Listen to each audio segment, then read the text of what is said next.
Breaking news. The world is cold. New York is cold, and it just got colder.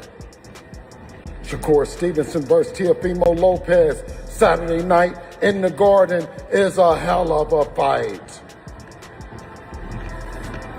Turki Al-Sheikh, the commissioner of boxing, the true commissioner of boxing that has dispelled any narratives that the big fights couldn't happen, have did the unthinkable and brought in Devin the Dream Haney for the live fight broadcast.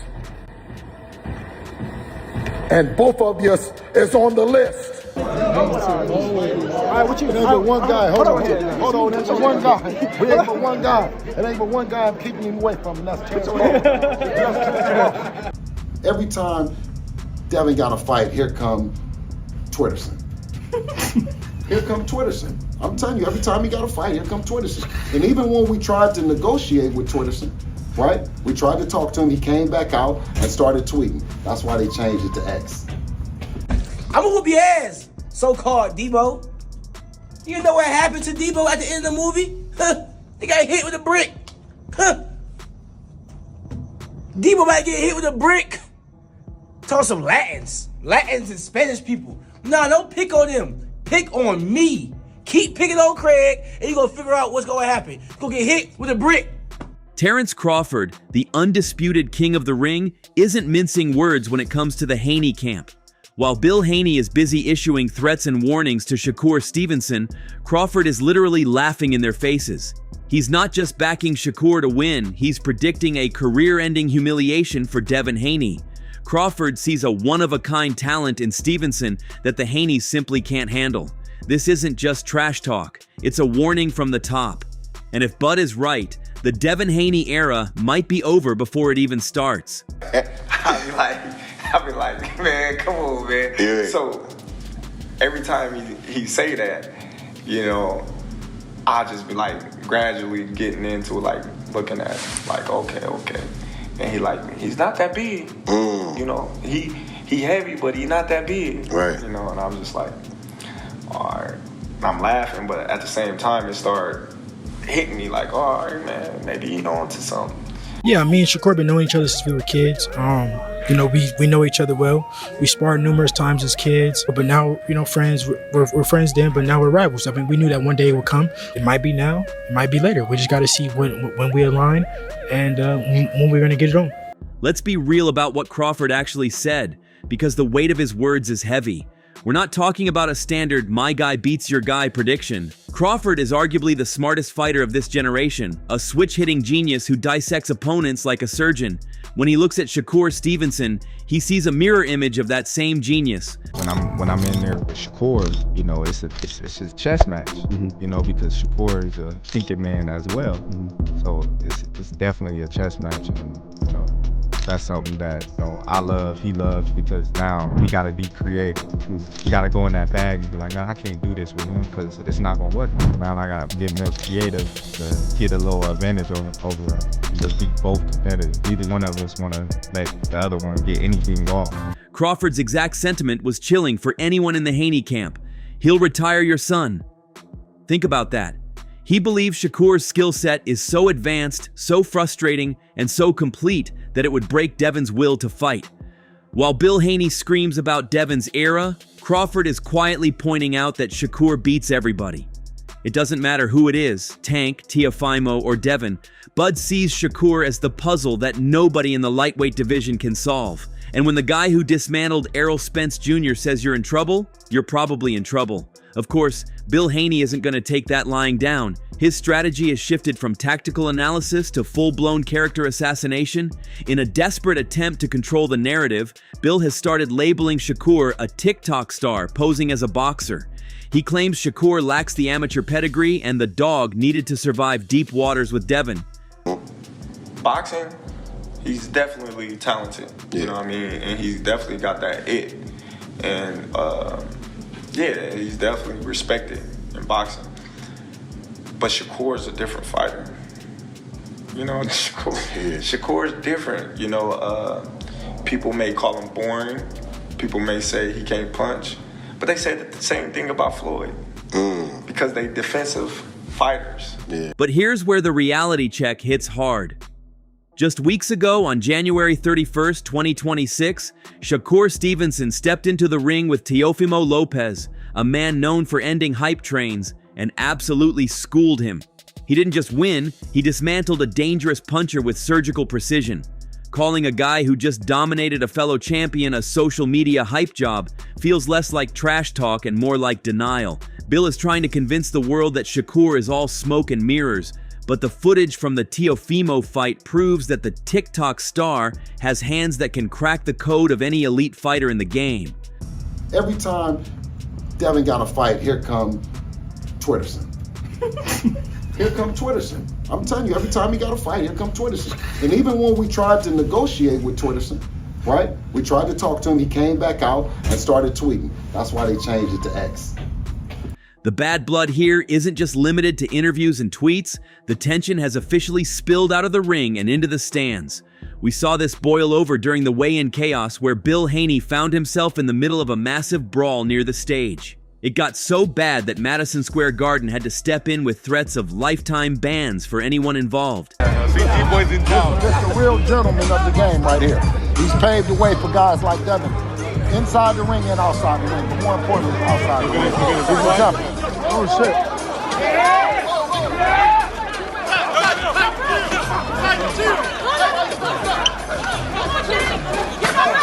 This is critical because it changes the energy of the potential fight.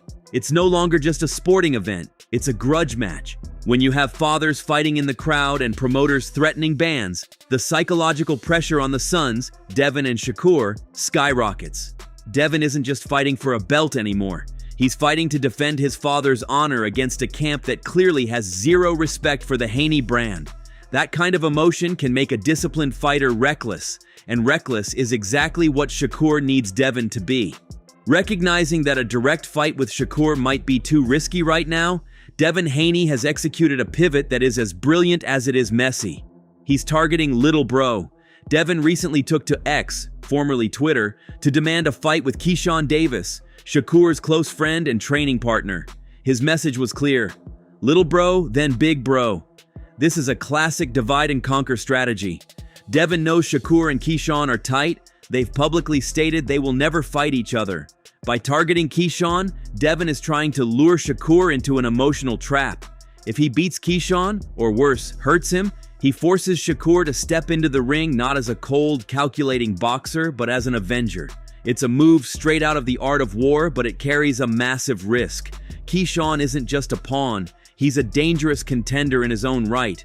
And if Devin looks past him, the Little Bro might just be the one to end the show. 47, you set your targets publicly on Devin Haney. #1 welterweight by ring, most estimations right now, champion. Why is that? Why Devin Haney? And you have half the amount of professional fights he has. Do you think that's something, there's enough in it for him when he's... I was 6-0 fighting people with 30+ fights, bro. I don't mean it from that. What I mean is stopping him. Why is he stop it? No, I'm playing. I'm playing, bro. Nah, why Devin Haney, bro? Honestly, because he's a star. He's a superstar. You asking that question. I felt like that's what it was. But go ahead. Yeah, like at the end of the day, I'm ready to fight anybody. So I'm going for the stars. And I know Devin Haney is the same fighter from when he was at 35. He's the same fighter when he was at 40. Now he's at 40. So he ain't nothing changed. But his weight, you know what I'm saying? I will knock Devin Haney out, guaranteed. I just feel like, shouts out to Devin, though. You do your thing. Like, I have no problem against you, bro. But we talking business right now. I will knock Devin out for sure. So if everyone wants the fight, why hasn't it happened yet? The answer, as always, lies in the dirty side of boxing business. Shakur's response to Devin's challenge was a cryptic but telling warning: be careful what you wish for. But he also alluded to the real obstacle: rehydration clauses. Okay. Devin Haney's probably, to me, I don't think it's hit its point yet, but I think in the next year or two, it'll hit a point where it's like the world is gonna demand, you know what I'm saying? I can see the trajectory feels like it could meet like that. I would love this fight. But look, you gotta watch what you say with and this is not even Devin fault, because Devin is very respectful of my game, and I'm respectful of his game. He's a good fighter. But his fans will clip and twist and turn things into something that is not. So I try to be real careful on what I say. True. This is guy Jay on Twitter. He a big Haney fan. He be always clipping and changing stuff, Jay. Yeah, they gonna make a narrative as if like I'm scared of. I think Devin's a tremendous fighter. Do I think Devin Haney can beat me? Hell no. Hell no. Yeah. For me personally, I'm on a different level than everybody. Yeah. And when it comes down to boxing, because Devin, he's a boxer. It's not like he's a fucking stone cold killer who's just gonna go in there and try to knock me the fuck out. Yeah. He's gonna try to outbox me. I'm the greatest boxer. How do you... So that's how I feel about the fight. Yeah. But it all gotta make sense from a business standpoint. I don't like getting up here and negotiating against myself. And, for sure. But for me, I'm willing to But do you make the see fight it happen. as it being that could... Shakur has made it clear he's done accepting bad offers, which usually translates to weight-draining stipulations. Team Haney has been accused in the past of trying to handicap opponents by limiting how much weight they can gain back after the weigh-in. For a fighter like Shakur, who relies on speed and reflexes, being drained is a death sentence. By refusing these terms, Shakur is telling the world he knows his worth. He's not going to walk into a handicap match just for a payday. He wants Devin at his best, but he demands the playing field be level. If Team Haney keeps pushing for these clauses, it only reinforces the narrative that they don't believe Devin can win a fair fight. Now, I'm gonna tell you again, and I told all of these guys, if y'all want me to come to 147, I'm coming in with rehydration clauses. I don't even do that. But why am I going up to these guys' weight classes if I'm not planning on going there? So any of y'all want to fight me at 147? Yeah, rehydration. 10 pounds. 10 pound rehydration. That like the IBF rule, basically. You gotta understand, that means on fight night, when we get in the ring, they're gonna be 157, maybe 158. Max. No bigger than 160 that night. Right. I'm cool with that. So if we could get it like, all right, like the IBF rule, 10 pound rehydration. Yes, but think about it.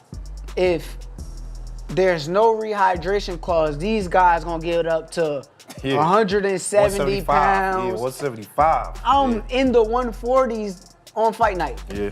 So if I'm 140, they 170. Bro, I'm not, what am I in here wrestling around with these? Right. Come on. There's a fascinating historical parallel floating around that perfectly explains Shakur's position. People talk about the modern four kings, Devin, Tank, Ryan, and Teofimo. But boxing historians are starting to compare Shakur to Wilfred Benitez. Back in the 80s, Benitez was the genius who beat Roberto Duran and gave Sugar Ray Leonard hell, but he was often the odd man out in the four kings conversation.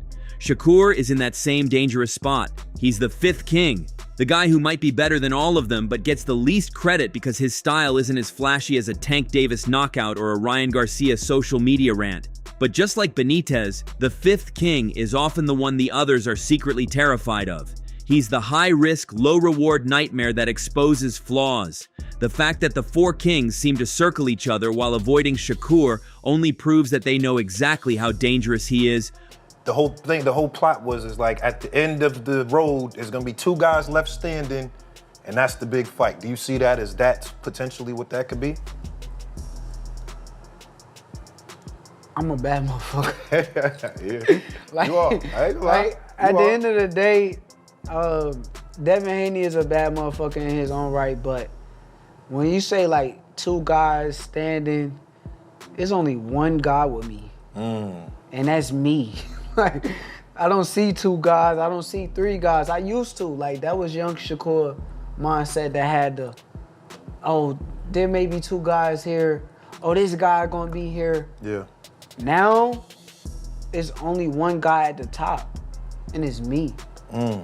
It's me versus me. Once I'm conquering myself, none of these dudes got a chance. So I don't care who you name. Hell of a fighters, I'll never take nothing away from them. I enjoy watching them, but I'm the best. I'm the best. All right. Well, listen, man, Shakur, I appreciate your time, champ. Looming over all of this is the shadow of Floyd Mayweather. Floyd has been vocal lately, saying both Devin and Shakur should be celebrated. But there's a thick layer of irony here. Years ago, Shakur Stevenson desperately wanted to sign with Floyd. He looked up to him, modeled his game after him, and wanted to be the next TMT superstar. But Floyd passed. Now, Floyd is in the awkward position of watching the kid he rejected potentially become the face of the sport, eclipsing his own protege, Devin Haney. If Shakur goes on to retire Devin, as Crawford predicts, it will be the ultimate one-that-got-away moment for Mayweather Promotions. It adds a layer of personal redemption for Shakur, proving to his idol that he made a mistake betting against him. Ultimately, the most telling moment of this entire saga is Terence Crawford passing the torch. Crawford admitted that Shakur has the ability to surpass even his own legacy. He noted that Shakur has opportunities in this modern era, like the backing of mega investors such as Turki Alalshik, that Crawford never had due to the cold politics of boxing. When a legend like Bud says, "He can be better than me," you have to pause. Crawford isn't known for being humble about his skills. For him to crown Shakur as the future tells us that what we are seeing isn't just hype. It's the arrival of a generational master. The Devin Haney era might be a nice marketing slogan, but according to the guys who actually know how to fight, we are living in Shakur Stevenson's world now. Hold on, I said Devin Haney versus everybody. Hold on, so you saying Devin has tools in the bag to beat Boots, basically? Devin has tools in the bag that beat and remind you of everything that any fighter you have seen showed vulnerability to Boots or any other fighter. Devin has those, if not more, in his tool chest. Okay. Warehouse, I should say. Bill Haney can threaten, scream, and posture all he wants. He can call Shakur a TikTok star and try to rewrite history. But the reality is closing in. The best fighter in the world, Terence Crawford, has looked at the board and made his move. He's betting the house on Shakur Stevenson. The question now isn't if the fight happens, but how it ends. Is Devin Haney really the heir to the throne, or is he walking into a trap set by a one-of-a-kind talent who has been waiting years for this exact moment? As Shakur said, be careful what you wish for. You just might get retired. But we'd love to hear from you. Do you think Shakur Stevenson can shut the Haneys for good if he got in the ring with Devin? Let me know in the comments. That's all from today's video. If you enjoyed it, remember to leave a like, subscribe, and ring that bell icon so you never miss our upcoming videos. And don't forget to share your thoughts in the comments section. Stay tuned and we will catch you in the next video.